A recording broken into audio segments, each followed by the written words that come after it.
Hello students, this is Nishanti from Ponvidya Ashram.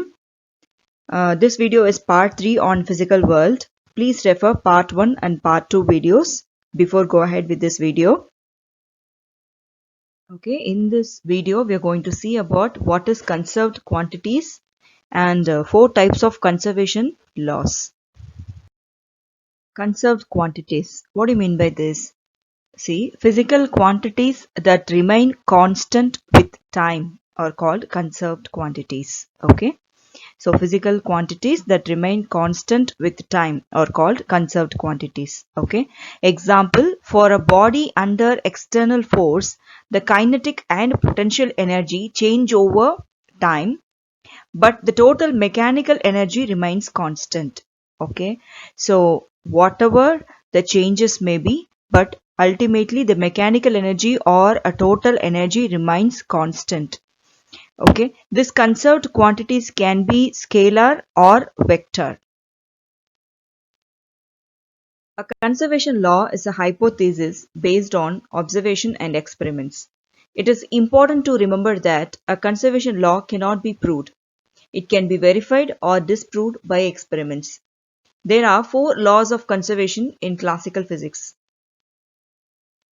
They are law of conservation of energy, law of conservation of mass, law of conservation of momentum, law of conservation of charge.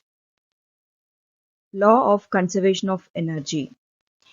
This conservation of energy states that energy can neither be created nor destroyed, but it can be changed from one form to another.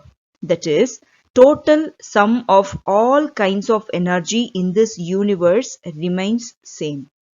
Okay, let us consider the example of free fall of an object to understand this law. When an object is released from rest, the initial potential energy is completely converted into kinetic energy before it hits the ground. And as it hits the ground, kinetic energy of the body is completely converted into potential energy. Thus, both kinetic energy and potential energy of the object change with time, but their sum remains constant. Now let us see about law of conservation of mass. See, earlier it was assumed that mass is indestructible, and law of conservation of mass states that matter can neither be created nor destroyed. But Einstein's theory of relativity, that is E equal to mc squared. Okay, so where m is mass and c is speed of light in vacuum. So Einstein's theory of relativity modified it, and we still use it as a very important principle except in nuclear reactions. The conversion of rest mass into another forms of energy is so small that to a high degree of precision, rest mass may be thought of as conserved. In a chemical reaction, only arrangement of atoms among different molecules is carried out. In an exothermic reaction, the total binding energy of the reacting molecules is less than the total binding energy of the product of molecules. The difference appears as heat energy. Similarly, in endothermic reaction, energy is absorbed from its surrounding as heat to get product molecules with lesser binding energy. Here we can see that the total mass of the reactants is same as the total mass of the products in chemical reaction, because change in the binding energy here are too small to be measured as changes in mass. Momentum is a quantized effect of motion of a moving body. See, generally it is measured as a product of mass and velocity of the body. This momentum is a vector quantity. Okay. This momentum can be classified into linear momentum and angular momentum.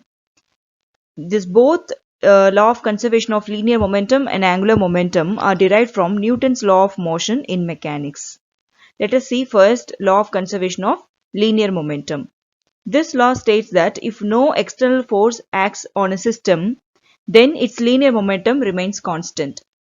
For example, a rifle gives backward kick on firing a bullet. Before firing, both bullet and the rifle are at rest, and initial momentum of the system is 0. As soon as bullet is fired, it moves forward with a large velocity.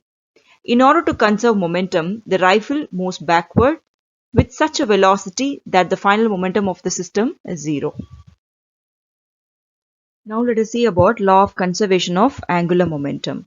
Conservation of angular momentum is a physical property of a spinning system such that its spin remains constant unless it is acted upon by an external torque. A new term, right? Torque. What do you mean by this torque? A force that tends to cause rotation.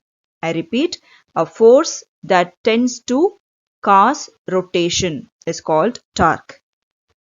Okay, so what is the exact definition of law of conservation of angular momentum is? It states that if no external torque acts on a system, then its angular momentum remains constant. I repeat, the law of conservation of angular momentum states that if no external torque acts on a system, then its angular momentum remains constant. Matter is made up of atoms, and the atoms are made up of electrons, protons, and neutrons. An object that has equal number of electrons and protons has no net electric charge. But if there is an imbalance in the numbers, the object is then electrically charged. An imbalance comes about by adding or removing electrons. If an object has more electrons than protons, the object is negatively charged.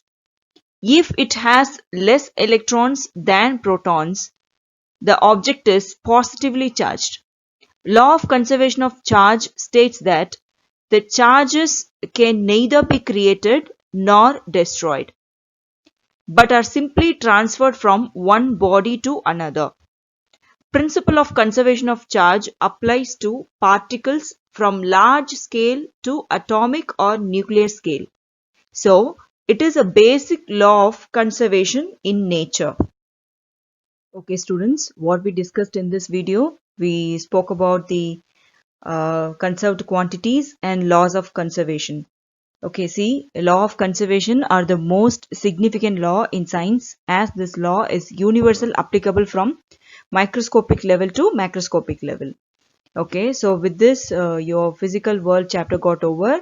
A small recap what we discussed in this chapter: scope and excitement of physics, relationship between physics, technology and society, fundamental forces in nature, nature of physical laws, law of conservations. Okay, so study properly. Thank you.